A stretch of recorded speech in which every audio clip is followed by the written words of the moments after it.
คืนนี้ไอ้นอนอยู่กับ2มื้อนบวะนบจนเป็นฮอน ย่านบ่ โอ้ย่านแน่เนาะป้ามาอู้มาหันนั้นพอแห้ง เฮากับป้าเถอะเกือบเลยแล้วอินลินเธอซับอีเธอซับชิวๆได้ผ่านพลงปังเถื่อนึงมันก็ นั่น บ่เช้า ยังบ่ยอมอยู่ ปังโอ้ยทีมมาโทรศัพท์ทีมมาโทรศัพท์เหรอ โอ้ยเนาะ เฮงเลยเด้เฮือนจนสังกะสีชัน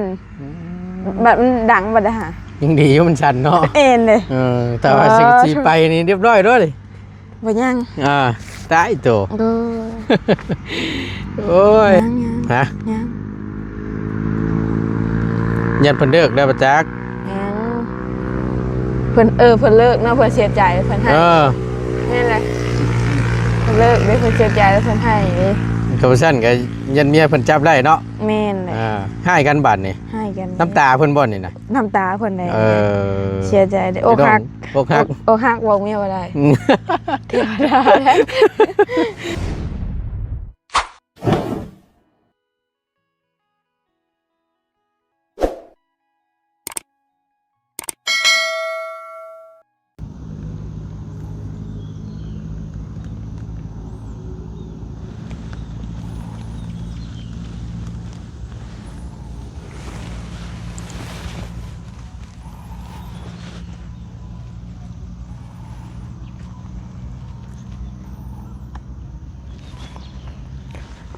เอามื้อนี้ก็เป็นอีกมื้อหนึ่งพี่น้องเนาะมื้องามยามดีว่าซั่นซะบรรยากาศเนาะถือว่าป้าโตพี่น้องถือว่าได้ปักดุมซุ่มเย็นเนาะน้ำหงน้ำหยังน้ำแน่ไกลเร็วไปสิพี่น้องอากาศมันจึงสิได้ดีแน่เนาะสดชื่นมื้อนี้ก็สิคึมเบิดมื้อมื้อนี้ก็บ่แน่พี่น้องอาจจะตกอีกรอบนึงก็เป็นไปได้เนาะเอาพอดีทางบ่ตูนเดินทางมาพี่น้องเอ้ยเดินทางขึ้นมาหาทางน้องน้อยเพิ่นอีกรอบนึงอยู่ที่ดินใหม่เพิ่นเนาะพอดีว่าทางบ่ตูนก็เดินทางมาฮอดเนาะพี่น้องเอาก่อนอื่นพี่น้องเอ้ยมาคนเดียวคือเก่าเนาะพอดีเดินทางขึ้นมาหาคอดบางนึงนี่พี่น้องเลยเอาก่อนอื่นพี่น้องกราบสบายดีและสวัสดีเด้อพี่น้องเด้อสบายดีกันเบิดสู่คู่สู่คนเนาะบ่ว่าสิอยู่ในและก็ต่างประเทศก็ยินดีต้อนรับเข้าสู่ช่องประธานป้องชาแนลคือเก่าเนาะพบเจอกันถือว่าเป็นอีกมื้อนึงแหละเนาะบรรยากาศมันดีพี่น้องพายุเข้าเมื่อคืนนี่ป๊าดโตก็นำลงว่าฉันตกอยู่ทั้งบ้านนะพี่น้องบ้านบ่ตูนเฮงทั้งลมทั้งฝนมาพร้อมกันผ้าแตกผ้าห้องสารพัดพี่น้องเมื่อคืนนี่ภาวนาเด้อว่ะพายุมันเข้าพี่น้องเลยหลังคาข้าเจ้าไปบัดมันเอาไปเป็นเติดอยู่โอ้โหว่าอยู่บ้านใหญ่พี่น้องนบมือจะก่อเมื่อคืนนี่แต่ว่าจะเป็นในใดพี่น้องก็เป็นตะย่านแห้งพายุฤดูร้อนชมว่าพายุอันคือเพิ่น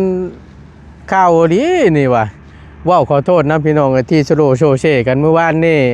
ที่ว่าพายุชื่อพายุว้าวขอโทษน้ำหลายๆเด้อพี่น้องเด้อคำบ่สุภาพแต่ว่าเฮาก็อ่านตามที่เพิ่นเขียนพายุฮิตี้ว่าซั่นโอ้ยบ่ตูนก็ยังว่าจังแม่นตั้งชื่อพายุก็จะเป็นตั้งคักตั้งแน่เนาะว่าเอาแต่สิตั้งให้เนาะตั้งชื่อเพิ่นนี่ก็ได้ว่ามาสมชื่อเพิ่นดีเมื่อคืนนี่นำลงว่าซั่นป้าโตหมุนปัดพี่น้องเอ้ยกะโอ้ยเนาะอันตรายคือว่าเนี่ยพายุ ฤดูร้อนนี่พี่น้องทางน้องน้อยนี่ก็จมเมื่อวานนี่ก็ได้เอาอดเอาใจเย็นว่ามันต้องฮอดคิวโตว่ะว่ากันนั่งเว้าเมื่อวานนี่คำตัวได้คิวลายมันก็สินานฮอดแน่ว่ะ เอาพี่น้องหลายผู้หลายคนก็โอ้ยดีละบ่ต้นได้บ่ซั่นที่ได้รวบรวมเงินเนาะที่มีอยู่ให้มารวมกันล่ะกะมันพอในส่วนใดก็ซื้อมาส่วนนั้น ทางเจ้าของเงินเพิ่นหรือว่าผู้เพิ่นชดช้อยมากะเพิ่นสิได้ฮู้และเพิ่นก็สิได้หายของใจว่าเงินน่ะไปไสว่าซั่นเนาะก็ในส่วนนี้ก็แม่นพี่น้องเนาะแต่ว่าถามว่าให้มันหายมันบ่หายดอกพี่น้องเอ้ยถ้าว่าเพิ่นฝากมาแล้วก่อนเพิ่นจะฝากเพิ่นก็ติดต่อมาหาทางบ่ตูนหลักกะสิซอยครอบครัวใดสิซอยในส่วนใดสมทบในส่วนใดเนาะเพิ่นฮู้เพิ่นพี่น้องไงแต่ว่าก็คือบางสิ่งบางอย่างเนาะคืออย่างเช่นที่แรกน่ะที่บ่ตูนงบที่บ่ตูนมีอยู่ที่ถือไว้ให้น้องน้อยนี่ก็คือเล็กๆเลยก็ตั้งอ้ายเพิ่นว่าจะฝากเงินจำนวนนี้เป็นงบซื้อรถพี่น้องแล้ววันนี้แล้วก็ต่อมาน้องเพิ่นบ่สบายแล้วก็อ้ายเราได้ว่าเปลี่ยนใจเปลี่ยนจากงบซื้อรถแล้วมาไว้รักษาตนโตน้องเพิ่นที่บ่สบายในรอบก่อนนั่นแหละแล้ววันนี้ต่อมาน้องเพิ่นว่าบ่เจ็บบ่เป็นหยังแล้วบ่ตนก็เลยมาถามอีกรอบนึงเนาะมาถามอีกรอบนึงน้องเพิ่นก็ได้ตัดสินใจว่าเอ้าโอเคไอ้น้องเลือกเอาเป็นเพื่อนนี่แหละว่าซั่นเนาะเรื่องรถนั้นถามว่าอยากได้บ่ก็อยากได้อยู่แต่ก็เอาไว้ก่อนเอาเพื่อนก่อนถือว่าสำคัญที่สุดนะพี่น้องเนาะทางบ่ตนก็เลยนี่แหละคุยกันกับน้องพัดไซก็ได้ว่าเอ้าถ้าในเมื่อเฮาได้คำตอบแล้วเนาะเฮาได้คำตอบแล้วเฮาก็รวบรวมเงินแล้วก็ซื้อเครื่องอุปกรณ์ที่เฮ็ดเทือนน้องเพิ่นนี้เนาะเป็นไม้ตอกขอกตาตะปกตะปูเนาะเอามาให้น้องเพิ่นแล้วก็เฮาก็สิได้ฮู้ว่างบที่เฮามีอยู่นี่รวบรวมกันแล้วมันสิพออยู่บ่สุดท้ายมันก็พอพี่น้องเอ้ยเนาะทางบ่ตูนก็ได้เอาจัดแจงเบิ่งว่าถ้าว่ามันพอเฮาก็สั่งมาสุดนี้แล้วก็มันเบิดหั่นแล้วก็เฮาก็จะค่อยว่ากันแล้วก็สิได้ให้ FC ได้รับผู้นํกันแล้วก็สิได้ให้ผู้ใหญ่ใจดีใจบุญกุศลเพิ่นเนาะถ้าเพิ่นอยากชดอยากช่วยอย่างน้อยเพิ่นก็ยังสิได้ฮู้นำนะว่าโอเคเงินส่วนนี้มันได้ซำนี้แล้วเบิดแล้วเพื่อเพิ่นอยากฝากมาช่วยค่าสร้างแล้วก็แผนอรูชิงหรือว่าในส่วนใดก็ได้เบิดนะพี่น้องเนาะหากแต่ว่าค่าสร้างเต็มนี่ทั้งพ่อใหญ่ยาวเราเอานำ 15,000 บาทนี่ก็ตีเป็นเงินกีบนี่ก็ประมาณ10 ล้านพี่น้องไอ้ค่าสร้างนั่นนะแต่ว่าถึงเรื่องแผนอรูชิงอันนี้ทั้งบ่ตูนคำนวณให้บ่ได้พี่น้องเพราะว่าต้องเลยวัดขึ้นโค้งคือเฮือนน้องอูน้องอีนะขึ้นโค้งก่อนขึ้นโค้งได้ให้สร้างเพิ่นมาวัดเบิ่งว่ามันต้องใช้จักแผ่นยาวจักเม็ดแล้วเฮาจังไปถามเบิ่งอยู่หั่นขายเพิ่นว่าเพิ่นขายเม็ดนึงเท่าใดแล้วเฮาจังค่อยมาบวกลบคูณหารแล้วเฮาก็จังสิได้ฮู้ว่ามันเบิดจักล้านจังซี่นะพี่น้องจักพันจังซี่นะแผนอรูชิงนี่ทั้งบ่ตูนยังคำนวณให้บ่ได้เนาะเพราะฉะนั้นแล้วฮู้แต่ว่าค่าสร้างถ้าสมมุติว่ามีเฮามีเครื่องไม้เครื่องหยังมาแล้วเฮามีค่าสร้างจังซี่แม่นเฮาให้ขึ้นเลยนะพี่น้องขึ้นโค้งไว้หยังไว้แล้วก็เพื่อผู้ใหญ่ใจบุญเพิ่นเนาะเพื่อเพิ่นอยากสดอยากซอยอีกก็แม่นค่าแพนรูชิ่งจังซี่นะพี่น้องหลายผู้หลายคนบ่เจ้าเด้อบ่ตูนเด้อว่าซั่นเบิดเดือนนี้ก็แม่นพ้นแล้วว่าซั่นมันสิยากลำบากแล้วว่าซั่นเนาะก็แม่นอยู่พี่น้องเอ้ยก็พังเบิ่งเนาะพังไปน้ำกันนั่นแหละว่าบุญวาสนาของน้องเพิ่นนี่จะฮอดซำใดทั้งบ่ตูนก็สุดความสามารถแล้วพี่น้องเนาะสุดความสามารถแหละถ้าบุญน้องเพิ่นฮอดจอดถึงต่อกับผู้ใหญ่เพิ่นก็แม่นได้รับการช่วยเหลือเนาะก็รุ่นไปน้ำกันและพี่น้องทั้งบ่ตูนก็สุดความสามารถของบ่ตูนเนาะเดี๋ยวรอเบิ่งรอชมน้ำกันพอดีว่าทั้งบ่ตูนเข้ามาฮอดก่อนน้องเพิ่นกำลังมาว่าซั่นเนาะเดี๋ยวสิถามมึงก่อนได้อยู่บ่อึ่งนั่นน่ะ ได้อึ่งได้กบอยู่บ่เพิ่นไปก้านไปยังอยู่บ่พี่น้อง เดี๋ยวสิถามมึงอีหล่าเพิ่นเดี๋ยวถาจักหน่อยหนึงเนาะเหมาะเลยพี่น้องเอ้ยขึ้นเหยียบนี่ว่าบวีบเลยนี่ดินเพิ่นนี่ฝนตกใจซี่นี่แน่นคักนี่ถ้าว่ามันยุบกับคนดินมาใส่อีกแล้วน้ำหวดอีกนี่ก็โอ้ยแน่นคักบันยังเทพื้นมันจังบ่ชุดพี่น้องเนาะเดี๋ยวย่างเบิ่งจักหน่อยเนาะนี่เบิ่งเหยียบเบิ่งก่อนโอ้ยแน่นคักบันยังบาดนี่พี่น้องโอ้มีขวดจิล้อนี่นะนี่วาบวีบเลยพี่น้องเอ้ยเอานุ่นๆไว้น่ะดีละคือจังซี่ถูกต้องแล้วพี่น้องเพื่อมันยุบเพื่อมันยังนี่ตกลงมาสิแห้งสิเน่นคักเบาตูนวะเฮ็ดชีเพิ่นก็โอ้ยอยากให้เบาตูนเป็นเจ้าภาพเด้ว่าซั่นให้ดูแลจนกลัวเฮือนน้องน้อยจะเช็ดหรือว่าจนกลัวจะแล้วว่าซั่นทั้งเบาตูนก็นั่นแหละแล้วแต่บุญวัฒนาเนาะทางอีหล่าเพิ่นว่าคำว่ามีต่อผู้ใหญ่เพิ่นก็ได้เนาะนี่ก็แล้วก็ขึ้นอยู่กับผู้ใหญ่ใจบุญเพิ่นเนาะทางไผก็ได้เบิดพี่น้องเอ้ยสิให้ไผเป็นสะพานบุญให้หรือว่าจะให้ไผเป็นเจ้าภาพนักก็ได้เบิดทางน้องพัดชัยหรือว่าทางทีมงานเฮาหลายผู้หลายคนได้เบิดพี่น้องทางบ่ตูนบ่ยากเนาะมีหยังก็ปรึกษาหารือกันคุยกันพี่น้องเอ้ยพอดีทางบ่ตูนแวะเข้าไปห้านขายไม้แหละมื้อเช้านี่ในคลิปน้องพัดชัยเห็นอยู่แล้วบัดนี้แหละทั้งบ่ตูนนัดเพิ่นว่าให้มามื้อนี้แต่เพิ่นว่าติดบุญบ้านเพิ่นว่าซั่นก็เลยบ่ได้มาซ้ำทางบ่ตูนก็ได้นัดเป็นมื้ออื่นเนาะแต่ว่าบ่ตูนสิมาเบิ่งก่อนมื้อนี้เนาะทั้งส่วนตัวบ่ตูนคิดว่าพี่น้องเอ้ยถ้าสมมติว่าเฮาแก้ไม้แก้ตอกมาแล้วบ่ตูนอยากให้เอาเข้าไปไว้ในพุ่นอยู่เถียงหน้าพุ่นเนาะเพราะว่าหยังติถ้าว่าเฮามาไว้อยู่นี่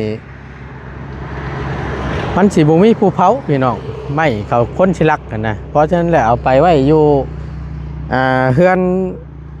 เถียงหน้าน้องเพิ่นอยู่พุ่นน่ะแค่แน่เพราะว่าเพิ่นเผาเพิ่นอยู่ตลอดนะพี่น้องเครื่องของมันจังบ่เสียถ้าว่าเนาะเฮาแก้ไปไว้พุ่นแล้วถ้าหากว่ามีงบเข้ามาต่อเติมอีกเฮ็ดเทือนเฮ็ดชานน้องเพิ่นนี่แล้วเฮาจังค่อยแก้ออกมาก็ได้พี่น้องเนาะจังค่อยแก้ออกมาเฮ็ดก็ได้เพราะว่ารถไถเฮือนอยู่ในเถียงหน้าน้องเพิ่นก็มีหั่นนะพี่น้องบ่ตูนคิดว่าแนวนั้นเนาะถ้าสมมติว่าเฮามาลงไว้อยู่หม้องนี้ ถ้าสมมติว่าบ่มีงบไปต่อนี่ก็เพิ่นก็สิได้แก้เข้าไปอีกนะเพราะฉะนั้นเอาไปไว้อยู่ในน่ะดีที่สุดพี่น้องเอ้ยเนาะถ้าสมมติว่าบ่มีเพิ่มเติมเข้ามาก็แม่นอยู่ในหั่นแหละเพิ่นก็เผาแย่งอยู่เนาะถือว่าเป็นการดีแล้วบ่ตูนว่าส่วนตัวบ่ตูนได้พี่น้องเนาะบ่ฮู้ว่าสิพี่น้องเพิ่นสิคิดจังได๋ละถ้าสมมุติเอาลงอยู่นี่บ่มีผู้เผานะบ่ตูนก็ได้คิดว่าพุ่นละคำเอามาก็แม่นให้เพิ่นเข้าไปส่งอยู่ในพุ่นบัดยามเฮ็ดแล้วจังค่อยแก้ออกมาก็ได้พี่น้องรถไถมีพร้อมนะมันก็สะดวกสบายอยู่เนาะถ้าจังหน่อยก่อนพี่น้องไอ้น้องเพิ่นกำลังมา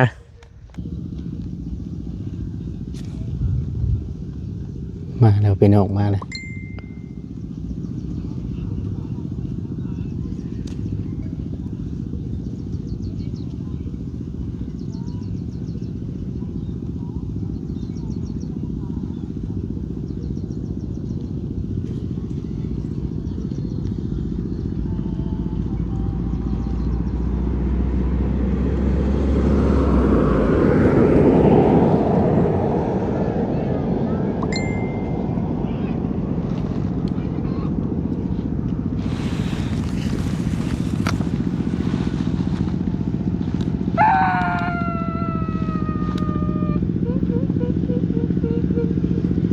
โอ้ย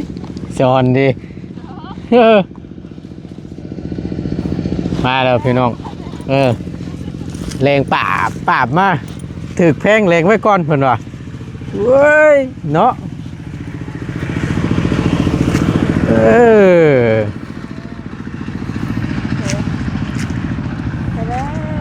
เชื่อให้แล้วบ่บัดนี่ โดย เชื่อแล้วบ่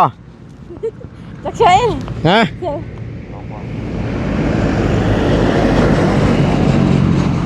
แม่นพูดเด้อ วิธีใหม่เด้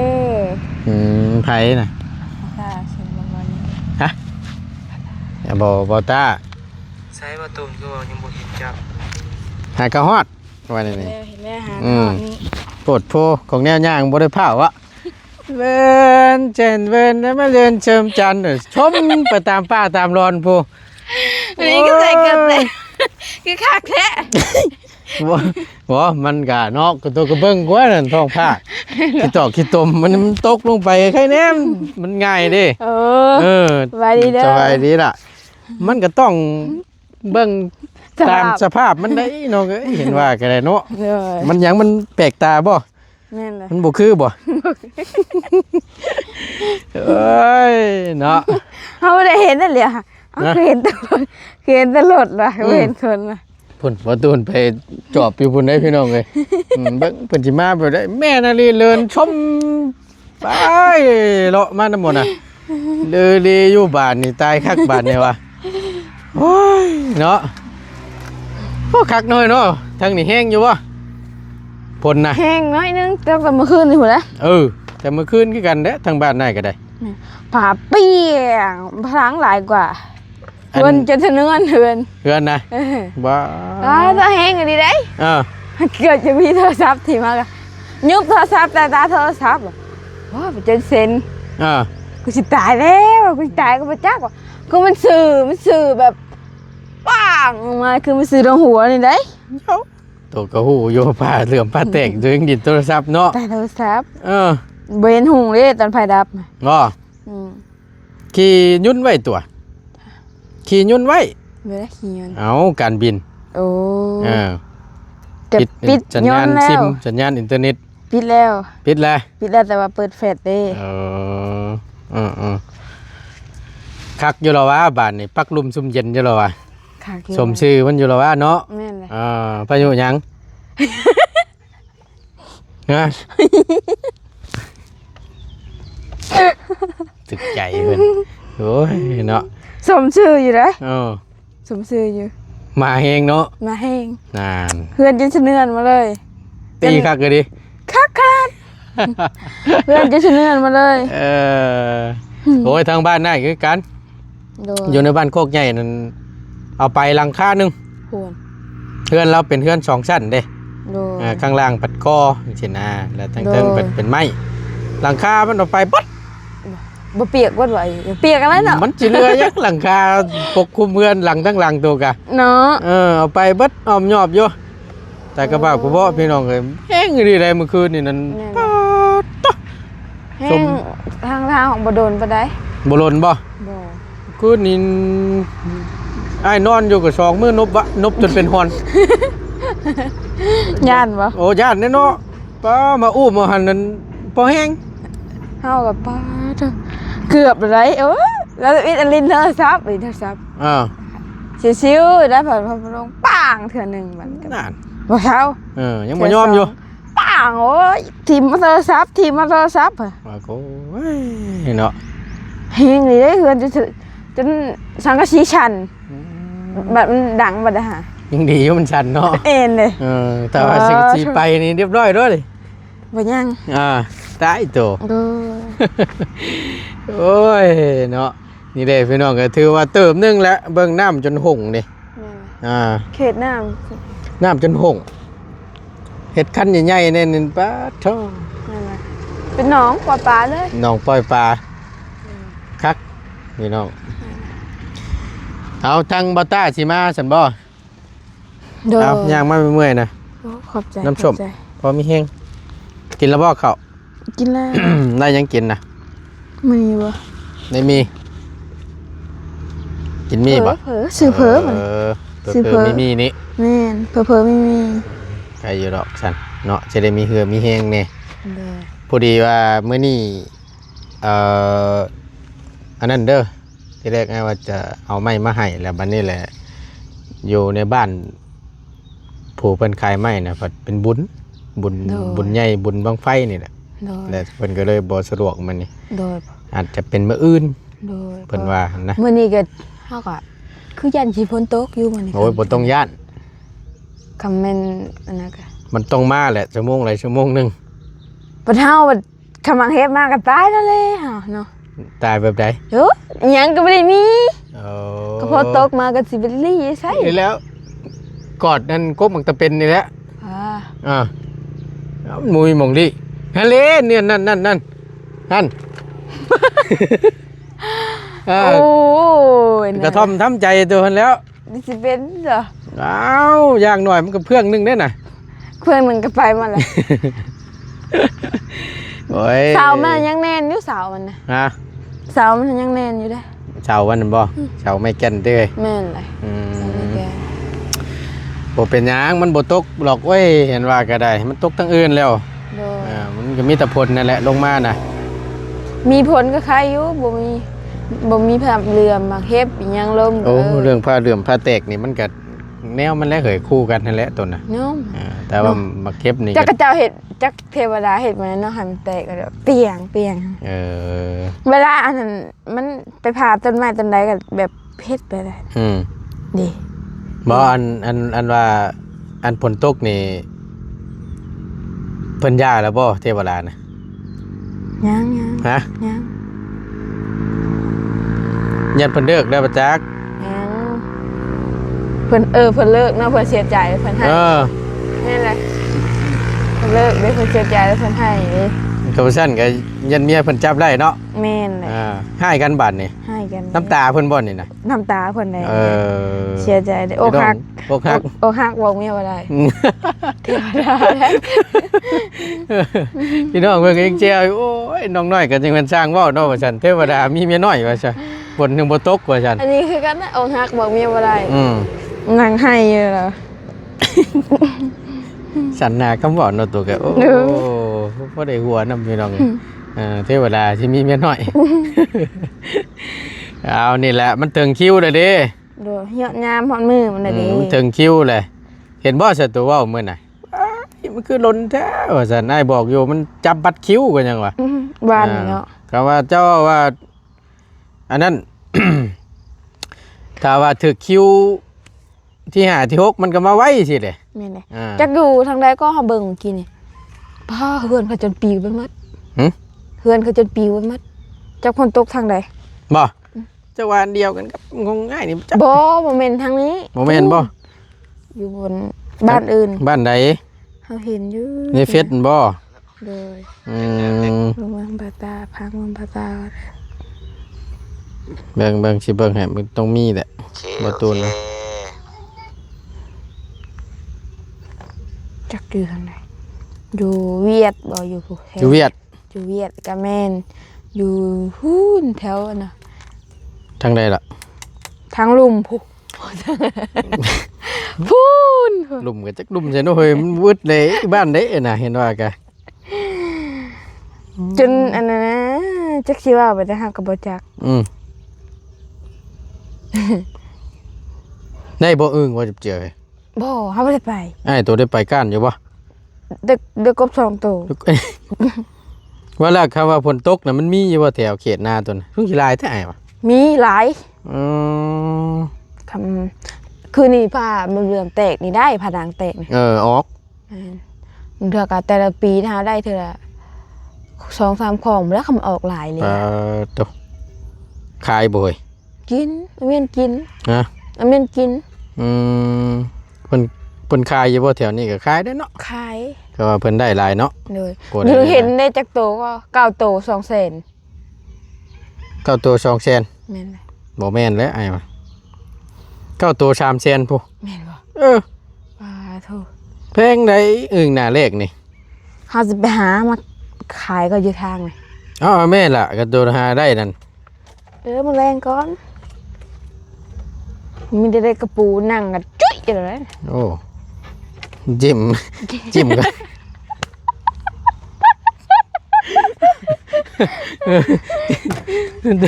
โอ้ยเมื่อยเลยโอ้ย อ้าย จักสิเป็นปัจจุห้องไปสั่งแล้วเนาะจิ้มถึงหม่องว่าดอกจิ้มทั้งอื่นน่ะตายแหละพี่น้องเอ้ย เอาว่าหยอกเด้อพี่น้องเด้อนอกก็ บัดจังให้เบิ่งก็บ่เฮ็ดได้ดีได้นี่ก็ได้โอ้ยจักอยู่สิได้ เห็นใน TikTok เด้อมาเฮ็บเด้ปัญญามาเฮ็บ บ่โอ้อันตรายเด้ เจนกองๆอยู่ มึงเด้อ บ่ตูนเสียเบิ่งให้เบิ่งมันป๊าดแต่เห็นแล้วก็แต่ดูโตนเพิ่นพี่น้องเอ้ยบ่ถูกไผก็บ่ฮู้คือว่าอ่อนแหละ แม่นเลย เฮ็ดได้เฮาก็มันดิกเดี่ยงบ่ได้เนาะมันภัยธรรมชาติได้เฮ็ดได้ซะ แม่นเลยเฮาอยู่ลุมเพิ่นเด้ เอาแต่สิเป็นและพี่น้องเอ้ย แม่นเลย ผู้ใดโชคร้ายก็มันช่วยไปสิแหละ โดย ผู้ใดโชคดีเนี่ยก็รอดไป แม่นเลย ไปเป็นพอร์ตเป็นชายไปได้ โดย อันตรายแฮง ก็ตาย่านเลยไม่รู้ แม่น น้อย เอายังบ่เบิดได้นี่แจ้งเตือนมาเรื่อยๆได้นี่เฝ้าระวังเพิ่นว่า ยัง อยู่ฝั่งไทยบ่ฮู้ว่าเพิ่นอันนั้นบ่เนาะ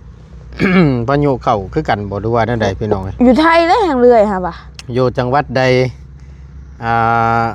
อำเภอใดพี่น้องเอ้ยรับเบิ่งรับชมอยู่เนาะพายุเข้าอยู่บ่เนาะอยู่ทางฝั่งไทย คอมเมนต์มาบอกกันนะเด้อ โดยแต่บ้านน้องน้อยนี่ห้วยฮอดคิวเพิ่นแล้ว โดยว่าว่านนี่ ฮอดคิวแล้ว แม่นเลยในมือเขาใส่นะว่านนี่ยังโตเก็ตเลย ยานั่นบ่ แม่นเลยมันดับเลย โอ้จะว่าเป็นน้ำเลือดประจักหน่อย จัก เช้าเลือดบุรีนี่มักขึ้นได้น่ะ แม่นเลย ตุ่มขึ้นในห้วยเบิ่งคักๆนี่เพิ่นก็ว่าเป็นโรคเอดส์พุ่นแหละเขาว่าเพิ่นว่าบ่จักกันน่ะ แม่นเลย อันตรายเด้อเจ้ามีเลือดขาวขึ้นชูงประจัก จักเข้าบ่ได้ มี กด เลือดขาวขึ้นชูงก็บ่ดีได้มีเลือดขาวต่ำก็บ่ดี เด้อแต่ให้พอดีเนาะ แม่นบ่แม่นหยังดอกพี่น้องเอ้ยอันตรายได้มีเลือดขาวนี่ ถ้าเป็นตลอดตอนนั้นก็ลอกในมือนี่ก็ลอกเป็นตลอด ถ้าว่ามันขึ้นชูงแล้วก็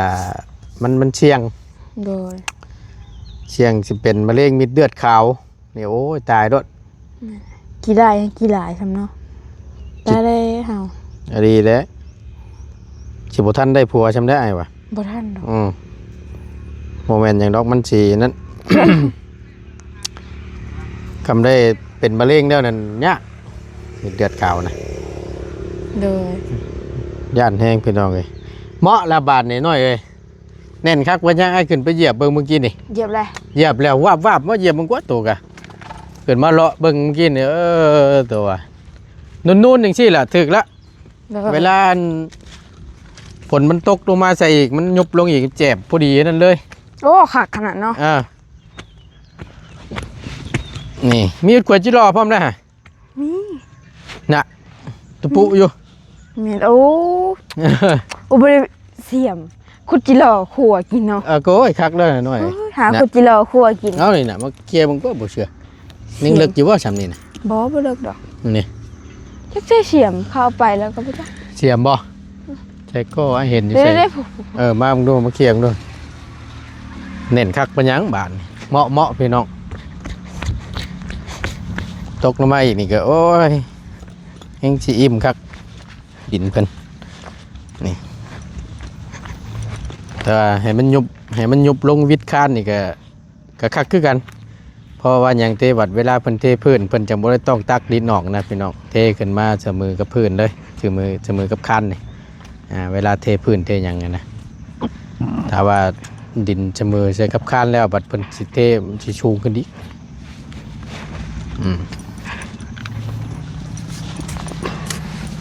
เบิ่งดูขุดเบิ่งดูฮอดชำได้น่ะ